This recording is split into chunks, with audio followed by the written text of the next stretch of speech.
Eu e o Espírito Santo viemos falar a vocês nessa noite sobre coragem. Se no domingo passado, nas histórias de Oskar Schindler e Karl Plager, citadas logo no início da mensagem, se naquelas histórias se destaca o tema da compaixão, inegavelmente nessas mesmas histórias também se destaca o tema da coragem.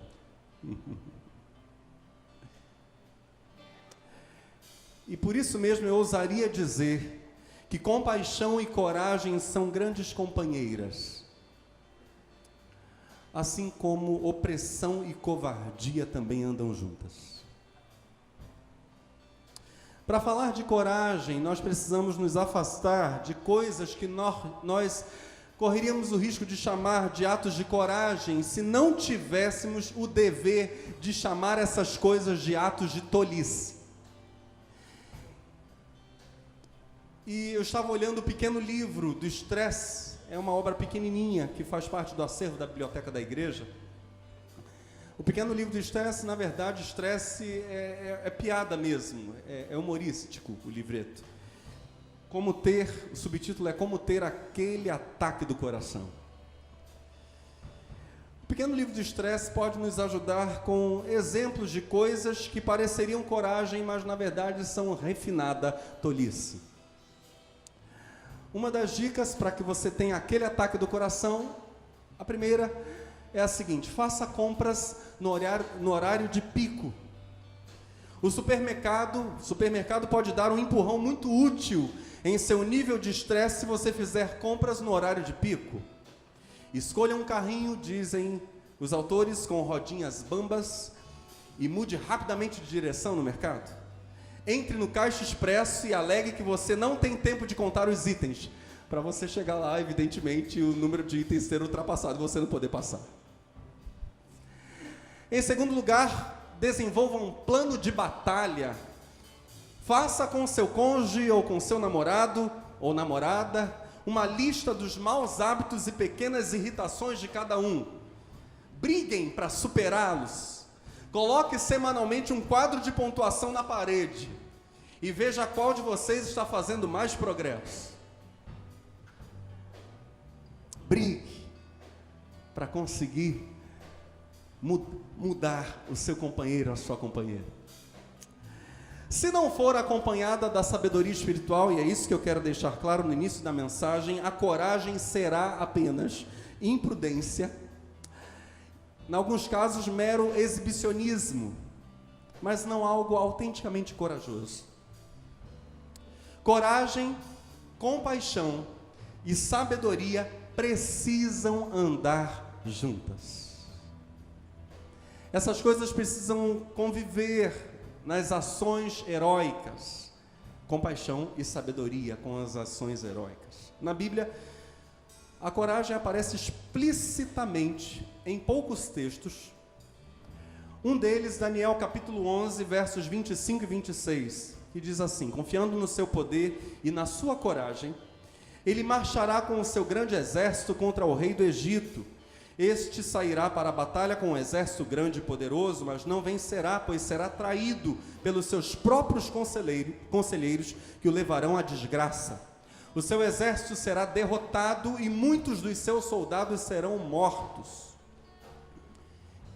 O texto, a profecia fala da derrota do rei do Egito, Ptolomeu VI Filómetor, vencido pelo seu tio, Antíoco IV Epífanes ou Epifânio, no ano 170 a.C., Antíoco, rei da Síria, vem contra o Egito e vence o próprio sobrinho, destitui o sobrinho e o manda para a cadeia. Na Bíblia de Jerusalém, esse mesmo verso 25, primeiro aqui da sequência que eu li para vocês, Daniel capítulo 11, verso 25, muda um termo, e a mudança aqui é muito importante para nós. O texto diz: dirigirá, no caso Antíoco, vindo da Síria, dirigirá então sua força e o seu coração contra o rei do sul, com um grande exército. O rei do sul aqui é o rei do Egito. Dirigirá então sua força e o seu coração contra o rei do sul. Em lugar de coragem, a Bíblia de Jerusalém, uma Bíblia aplaudida no mundo inteiro, diz coração. A ideia é mesmo de que, para nós agora, a coragem, tanto quanto a compaixão, é uma força que se apodera do coração. Coragem toma o coração inteiro da pessoa. E a pessoa tomada dessa coragem, o coração tomado de coragem, a pessoa se dispõe a ações que a mente questionaria, ações que a mera e simples razão frequentemente rejeitaria. Mas esse é o espírito da coragem, ela se apodera do nosso e desafia a razão. O perverso Antíoco IV Epifânio, rei da Síria, é movido por coragem, vai atacar o próprio sobrinho, o rei do Egito, no ano 170 a.C., por causa de uma sede insaciável de poder que durou mais de 40 anos.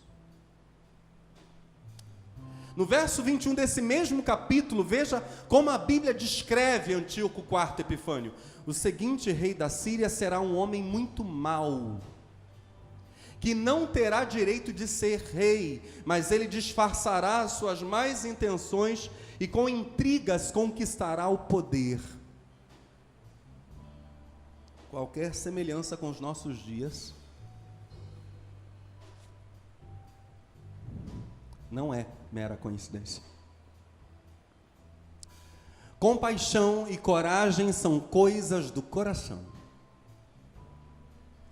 Se andam frequentemente juntas, acompanhadas da sabedoria que vem de Deus, são coisas de um coração regenerado. E hoje, falar sobre coragem, num dia em que qualquer coisa a ser dita nos púlpitos pelo Brasil possa ser entendida como tendo conotação política, é desafiador, mas é uma grande ironia. Eu não posso ser covarde como o anjo que Deus enviou para falar à igreja toda a verdade. Não posso. Eu gostaria que o que o Espírito Santo e eu temos a dizer a vocês nessa noite sobre coragem não fosse apenas entendido como referência à condição ou à situação política do nosso país, porque é preciso coragem para todas as áreas da vida. Mas, em alguns aspectos, o que eu vou dizer, evidentemente, tem a ver com a nossa situação política, e disso eu não irei fugir. Esse não seria o meu papel. Na história de Davi, nós temos manifestações extraordinárias e claríssimas de coragem, uma coragem extremamente necessária para os nossos dias. A coragem ali, na vida de Davi, não é apenas um discurso, ainda que ela abranja o discurso, mas é coragem visível em ações concretas. É coragem que inspira, é coragem que avança em direção a uma causa, a causa de Deus. Temos aqui alguém corajoso pela causa de Deus? Essa pergunta precisará ser respondida até o final da mensagem.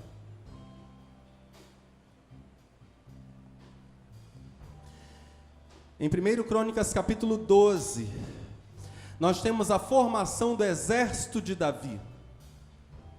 Vocês sabem isso, recentemente foi reavivado aqui, em mensagem pregada neste púlpito, que Davi foi duramente perseguido pelo rei Saul, seu antecessor. Saul o invejava, Saul o queria matar. Depois da morte de Saul, que é descrita, por exemplo, em 1 Crônicas capítulo 10, o capítulo 11 diz que Israel se desvencilha daquelas ataduras, porque na verdade Saul começa a servir para que Israel caia em colapso, e Israel vai mesmo perder batalha para os filisteus. O capítulo 11 de 1 Crônicas vai nos contar que Israel, depois da morte de Saul, se reúne em Hebrom e unge Davi rei no lugar do falecido Saul. Israel está obedecendo a palavra de Deus, porque Deus tinha dito por meio do profeta Samuel que o rei de Israel deveria ser Davi. E Samuel chegou a ungir Davi. Nós temos a morte de Saul no capítulo 10. Nós temos a unção de Davi em Hebrom no capítulo 11 de 1 Crônicas. No capítulo 12 a história parece fazer um retorno. Parece que o cronista volta no tempo, para o período em que Davi ainda fugia de Saul. Ele estava jurado de morte, era mesmo que nós diríamos persona non grata no reino. Quem o matasse seria homenageado pelo rei, com certeza. E a Bíblia diz o seguinte: Davi estava morando na cidade de Ziclag, para onde havia ido a fim de fugir do rei Saul. Ali foram juntar-se a ele alguns soldados corajosos. Diga comigo, soldados corajosos. O texto diz: foram juntar-se a ele alguns soldados corajosos e de confiança. Eles eram da tribo de Benjamim, como Saul era. Atiravam flechas com arco e pedras com fundas, tanto com a mão direita quanto com a mão esquerda. Os comandantes deles eram Aiezer e Joás, filhos de Semaá, da cidade de Gibeá. Diga comigo, Gibeá. E de cara o texto está falando para nós sobre uma coragem tão grande que faz com que a gente negue mesmo, por causa da palavra de Deus, tomados dessa coragem, as nossas origens todas.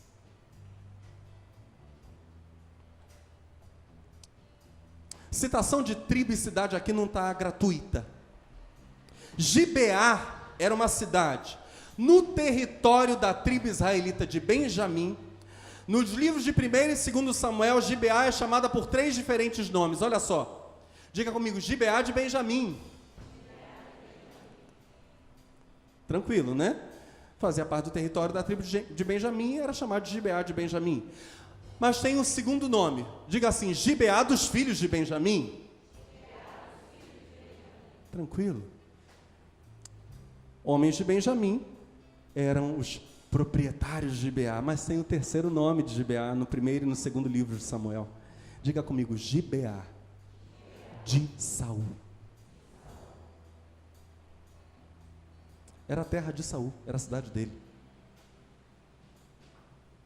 1 Samuel capítulo 10, verso 26, 1 Samuel capítulo 15, verso 34, apresentam Gibeá como a cidade natal de Saul. Se não fosse a cidade de nascimento, seria pelo menos a cidade onde ele foi criado, e de lá é que ele saiu para ser rei. Era a cidade de Saul. O texto diz que Davi, o texto bíblico, era de Belém, território da tribo de Judá.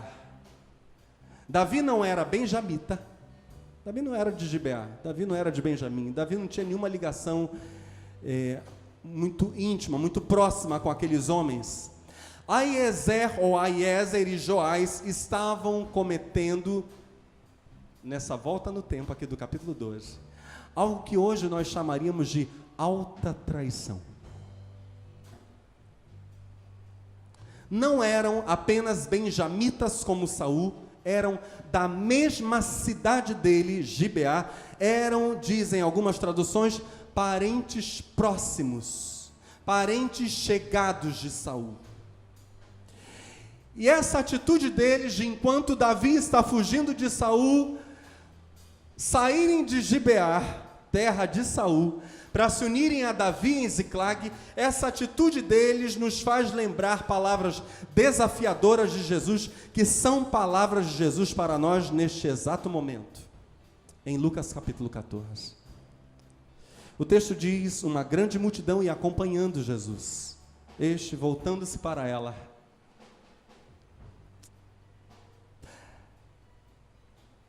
Eu volto à leitura. Uma grande multidão ia acompanhando Jesus. Era muita gente. Muita, muita, muita gente. Este, voltando-se para ela, disse, agora imagine a cena: se alguém vem a mim e ama o seu pai, sua mãe, sua mulher, seus filhos, seus irmãos e irmãs, e até sua própria vida mais do que a mim, não pode ser meu discípulo.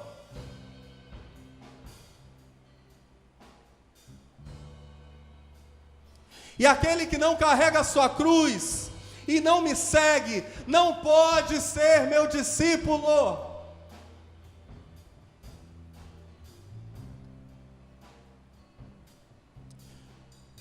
Jesus não era nada populista, meus irmãos, nada populista. Jesus quer uma definição de você e de mim. Do que você está disposto a abrir mão por Ele? Essa é a pergunta dele, objetiva, direta, pá! Os homens de Gibeá de Saul abrem mão de Saul e se unem àquele que Saul queria matar. Vão para Ziclag, nos dias em que Davi estava sendo perseguido. Eu sou cristão, amém, aleluia. Então vamos conhecer algumas histórias de cristãos. Histórias de cristãos perseguidos. Hoje, dia 7 de outubro de 2018, a Missão Portas Abertas publicou uma reportagem sobre Mary, uma cristã de Uganda, país africano. Ela tem 39 anos, a Mary. Esses nomes que eu vou citar aqui são nomes alterados. A Missão Portas Abertas não põe os nomes verdadeiros das pessoas para proteger sua identidade. Mary, cristã de Uganda, 39 anos, está tendo dificuldades em sustentar sua família depois que o marido a expulsou de casa por ela se converter ao cristianismo. Ela é mãe de 6 filhos. Azia, de 18 anos, Najuma, de 16 anos, Jamila, de 14 anos, Asraf, de 12 anos, Sifa, de 9 anos e Sumaia, de 4 anos. Ela, juntamente com os filhos, abraçaram a fé em Cristo no ano de 2013, durante uma campanha evangelística de porta em porta em Uganda. Aleluia. Os mais velhos seguiram o exemplo da mãe, convertendo-se ao cristianismo, mantiveram inicialmente a nova fé em segredo, mas em 2014, ano seguinte à conversão da família, o marido de Mary, chamado Salim, que estava tendo suspeitas que aumentavam a cada dia, finalmente descobriu que a esposa e os filhos tinham se convertido. Ficou furioso, ele exigiu que ela voltasse para o Islã. Ela e os filhos recusaram, apesar do aumento da pressão. Ele expulsou mulher e filhos de casa, mesmo a esposa estando amamentando a menorzinha, Sumaia, em 2014. Ela foi embora, foi cultivar em campos de arroz, trabalhando manualmente para sustentar a família. Conforme as crianças iam crescendo, as quantias de dinheiro se tornaram cada vez mais necessárias, o aumento da quantia de dinheiro se tornou cada vez mais necessário. Ela esperou o apoio dos pais da criança, nunca esse apoio chegou. Azia, o mais velho, teve que largar a escola e hoje está havendo um movimento de oração por Mary. Ore por ela.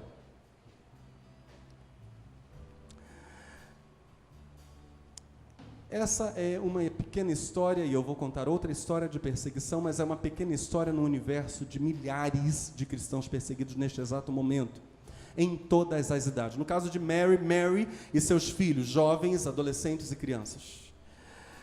Mas há a história de uma menina chamada Sari, uma reportagem de 21 de setembro do ano passado, deste ano, 2018.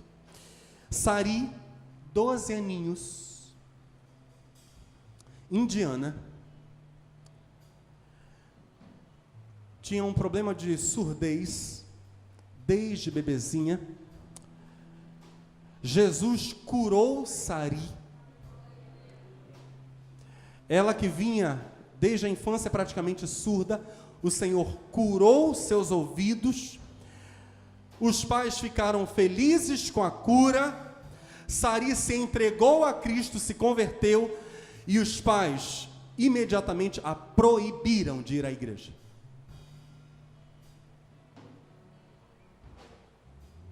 Curiosamente, eu e minha esposa, juntamente com os nossos filhos, nos 12 anos que nós ficamos longe de Aquidauana fazendo missões, num dos locais em que trabalhamos, e eu vou falar qual o local, Paraguai,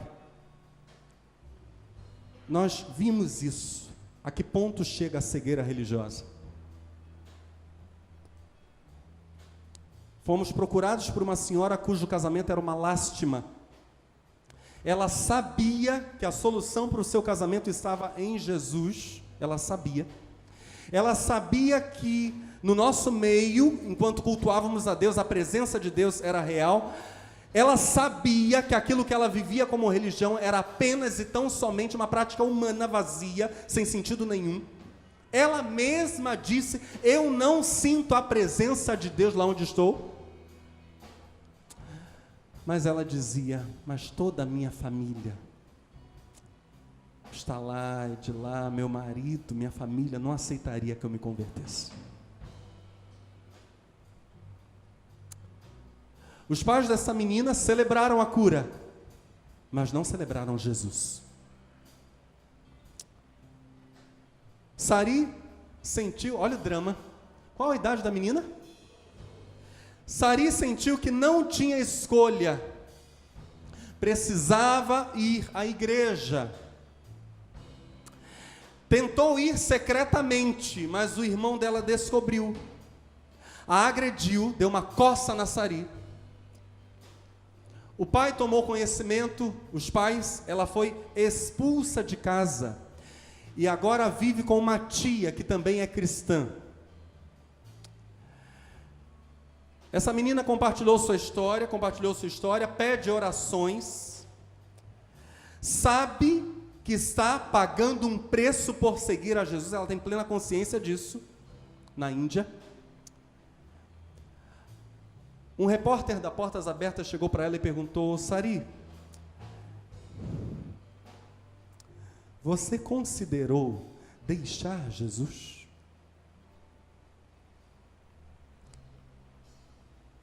Ela disse: eu quis deixar ele, mas não posso.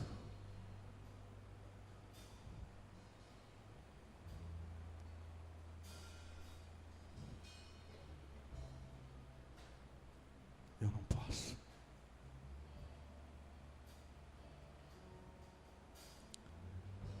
Cristãos que a conhecem dizem: a fé dela é forte, é inacreditável. Durante o encontro com Sari, os irmãos da Portas Abertas leram o Salmo 68, quando Deus promete ser pai dos órfãos. Deram graças a Deus.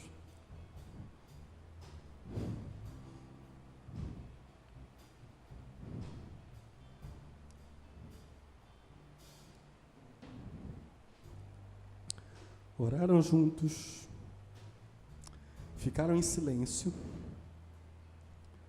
A menina, pela primeira vez, falou algo espontaneamente, sem que fosse perguntado. A frase dela foi bem simples. Eu quero dizer uma coisa, ela disse. Obrigada por orarem. Cristãos perseguidos precisam das nossas orações.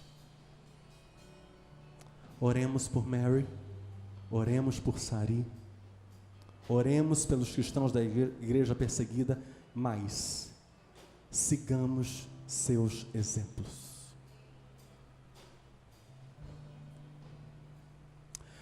Voltando para o texto de 1 Crônicas, A Bíblia diz que alguns homens da tribo de Gade, que se uniram a Davi em Ziclag, quando Davi, filho de Jessé, ainda era perseguido pelo rei Saul. A Bíblia diz que esses homens de Gade enfrentariam até a natureza para lutar contra os inimigos do povo de Deus. Olha só. Olha o que o texto diz. Estou lendo 1 Crônicas 12, versos 14 e 15. Todos esses de Gade eram chefes de exército. O menor valia por 100. Diga comigo, o menor valia por 100. O maior enfrentava 1000. A gente está falando de gente de coragem. Não é gente frouxa, não é gente fraca, não é nada disso, é gente de coragem. Foram eles, olha o que o texto diz, foram eles que atravessaram o Jordão no primeiro mês do ano, algumas Bíblias dizem na primavera, foram eles que atravessaram o Jordão no primeiro mês do ano, quando o rio transbordava em todas as suas margens, e puseram em fuga todos os que moravam nos vales, a leste e a oeste. Passam o Jordão transbordante, chegam do outro lado, vencendo o cansaço, vencendo o medo de ter atravessado o Jordão, que era no mínimo, dizem historiadores hoje, 10 vezes o volume atual do Jordão, no mínimo. O Rio Jordão era 10 vezes o que ele é hoje. Quem vai a Israel vê um riacho. O Jordão era muito maior. Vencendo o medo, vencendo o cansaço, chegam do outro lado, guerreiam e vencem. Esse tipo de gente que foi se unir a Davi em Ziclag. A coragem desses homens em defender seu povo de possíveis invasores fazia com que eles avançassem, apesar da possibilidade real de dor, no mínimo, ou de morte. Não havia possibilidade de afogamento para intimidar aqueles homens, não havia cansaço para os fazer parar. A coragem renovava as forças dos valentes. Eles entenderam que foram chamados para lutar ou lutar. Um dos grandes êxitos do cristianismo é haver pessoas incansáveis na sua busca de Deus e na luta pelo estabelecimento do seu reino.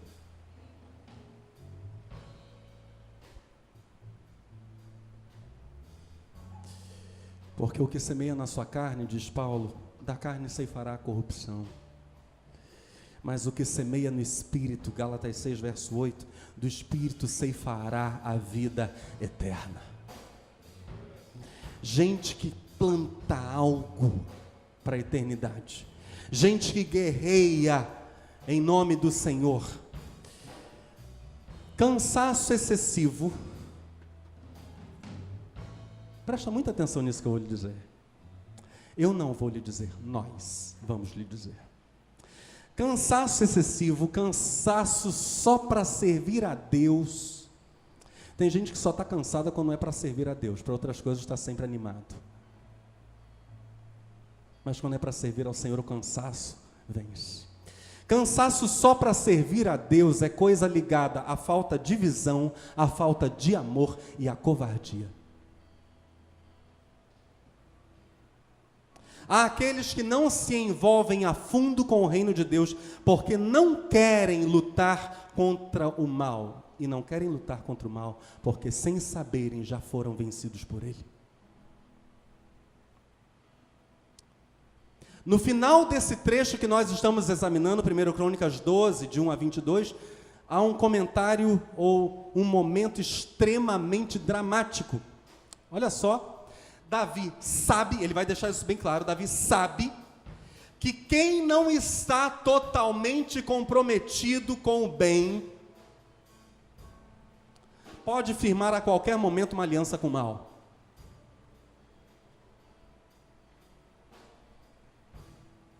Ou você entra de cabeça, ou você nem entra.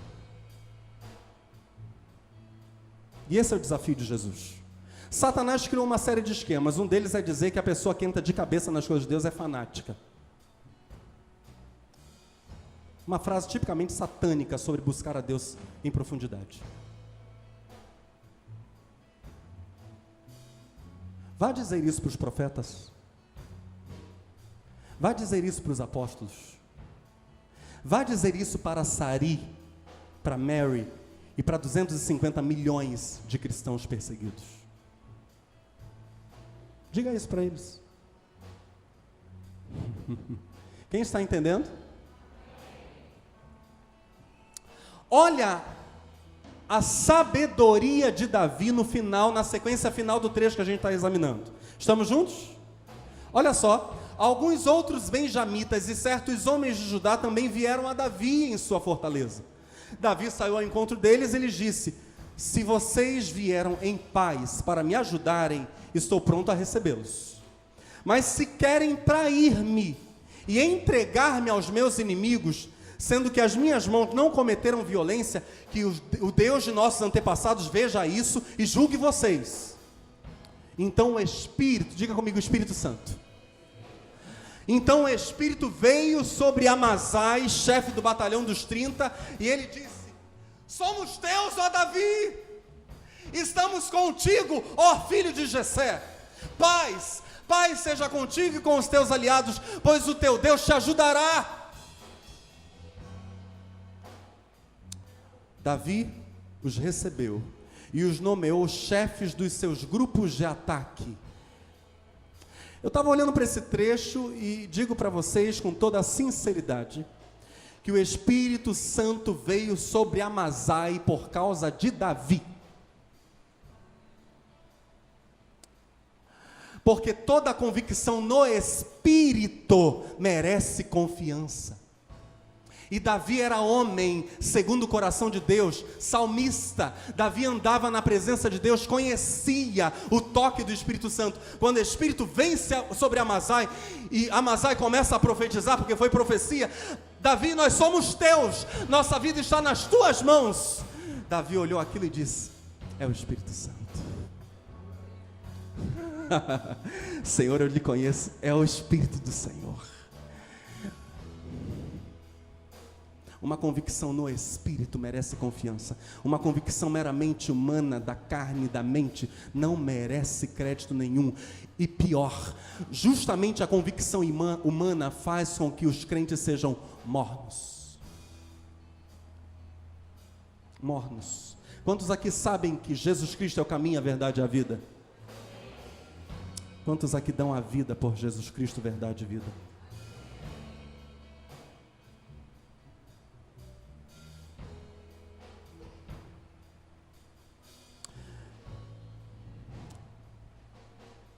Eu não falei para vocês em que contexto o Senhor me deu esse texto.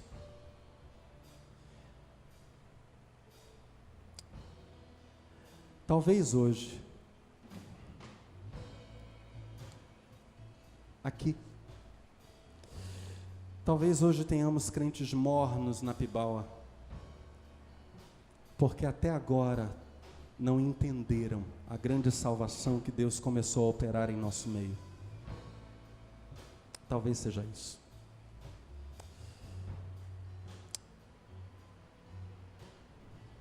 Talvez sejam pessoas sobre quem o Espírito Santo ainda não veio por cima. E eu não digo isso para acusar, para alertar.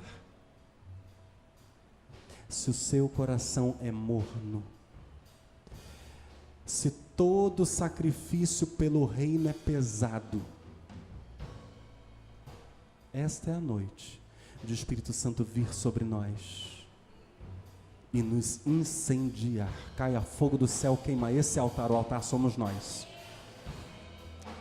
Caia fogo do céu, porque afinal de contas nós estamos celebrando a morte e a ressurreição de alguém que foi extremamente corajoso.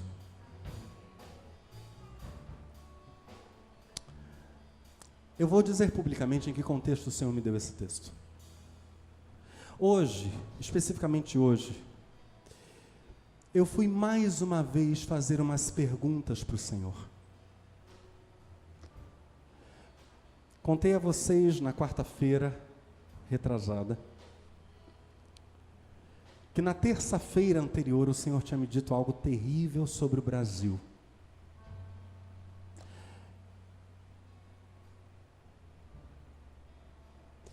que me fez ficar a tarde daquela terça-feira inteira chorando.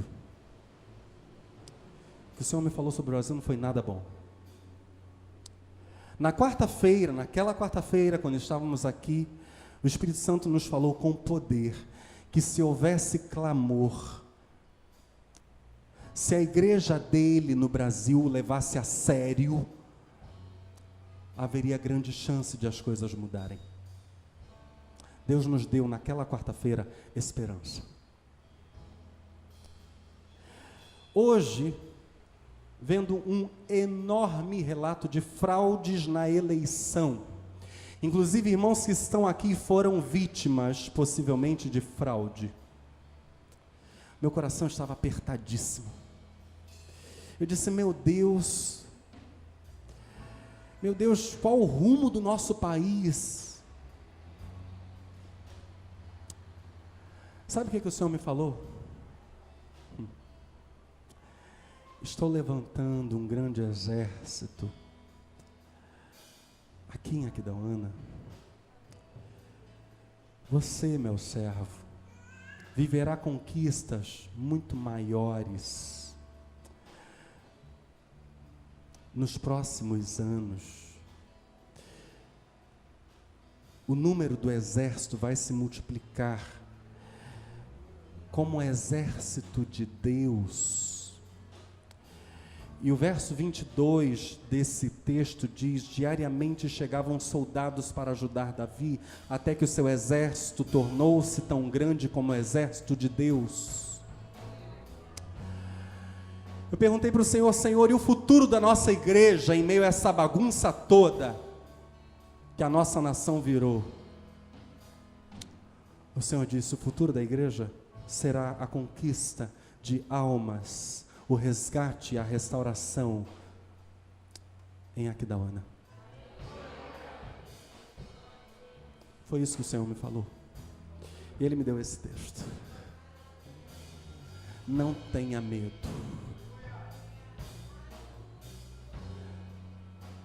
Não tenha medo.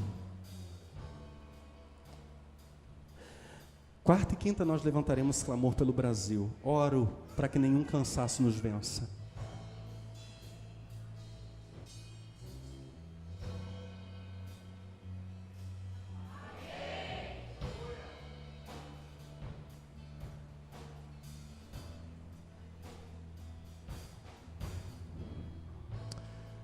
Se nós guerrearmos, Satanás terá que recuar. Se nós formos quentes pelo Senhor, não mornos nem frios, se nós formos quentes pelo reino de Deus, o reino virá. E a nossa cidade de Aquidauana, Anastácio, vizinhança, a nossa terra será mesmo conhecida como terra de avivamento, como lugar em que a glória de Deus habita. E gente, disse o Senhor, de diversas cidades, de cidades à nossa volta, virão aqui para ver o que Deus vai fazer. Virão aqui para terem contato com a glória do Deus de Israel. Virão de longe para testemunhar que o Senhor é Deus e além dele não há outro Salvador.